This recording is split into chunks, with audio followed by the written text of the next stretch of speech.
परंतु युवती होने के कारण ऋषि सुखदेव को काम दोष के कारण भय लगा। कितनी अच्छी शिक्षा दे रहे हैं गुरुदेव भगवान कि आत्मज्ञानी कौन होता है, संयमी भगत कौन होता है, जो लड़का में और लड़की में किसी प्रकार का कोई अंतर ना समझे। लड़की को देखकर भगत के मन में किसी भी प्रकार का काम दोष पैदा ना हो, वो आत्मज्ञानी भगत है, वो पूर्णतया संयमी भगत है। और आत्मज्ञानी होने के बाद ही हमारी भक्ति शुरू होती है।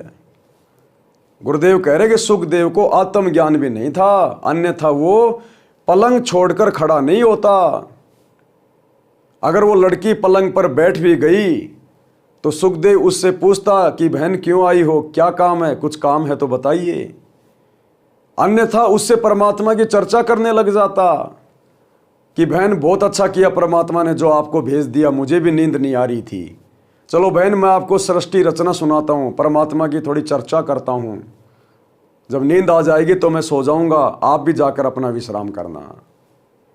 तो इस प्रकार से भाई और बहनों, यदि आप और हमारे सामने भी कभी इस प्रकार की परिस्थिति पैदा हो जाए तो आप और हमने उसे अपनी बहन बेटी की दृष्टि से देखकर और परमात्मा की एक आत्मा समझकर आत्मज्ञानी होने का परिचय देना है। उस समय वो हमारी परीक्षा होगी। सतगुरु की नज़र उस समय पल पल सूक्ष्म रूप में उस जगह पे होती है। तो ये शिक्षा है गुरुदेव भगवान की तरफ से। हम सभी भगत भाई बहन अपना अपना मेजरमेंट स्वयं कर लें कि हम कितने पानी में हैं। अगर सुखदेव की जगह आप और हम भाई बहन होते तो सोचिए हमारे अंदर क्या विचार उत्पन्न होते, हम उस समय क्या प्रक्रिया करते। तो सभी भगत भाई बहन वर्तमान में इस भक्ति मार्ग पर कितने आगे बढ़े हैं, कितने संयमी हैं, कितने आत्मज्ञानी है। इस कथा के माध्यम से सुखदेव की जगह अपने आप को रखकर एक बार विचार जरूर करें। और यदि कुछ कमी है तो गुरुदेव से प्रार्थना करके भक्ति को और ज़्यादा बढ़ाकर स्वयं को भक्ति मार्ग पर सुदृढ़ और सफल बनाने का प्रयास करें। कबीर परमेश्वर जी ने बताया है कि स्त्री तथा पुरुष आत्मा के ऊपर दो वस्त्र हैं। इस काल ने एक ही आत्मा के ऊपर दो वस्त्र डाल दिए, एक स्त्री का और एक पुरुष का।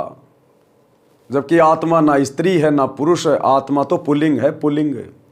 जिस प्रकार गाड़ियां बनाने वाली कंपनी एक चेचिस के ऊपर बस की बॉडी लगा देती है और दूसरे चेचिस के ऊपर ट्रक की बॉडी लगाती है, देखने वाला दूर से पहचान लेता कि ये तो बस है और ये ट्रक है, जबकि नीचे से उसका चेचिस एक ही है, ऊपर की बॉडी की बनावट का अंतर है।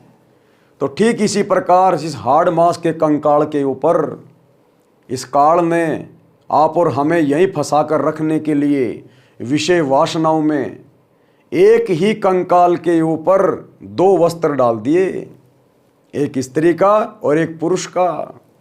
जबकि भाई और बहनों, यदि हमें कभी कभार कंकाल देखने को मिले, कंकाल किसी डॉक्टर की क्लिनिक पर या किसी मेडिकल की दुकान पर, यदि हम गौर से हम उस कंकाल को देखें तो हड्डियों के अलावा आपको कुछ भी दिखाई नहीं देगा।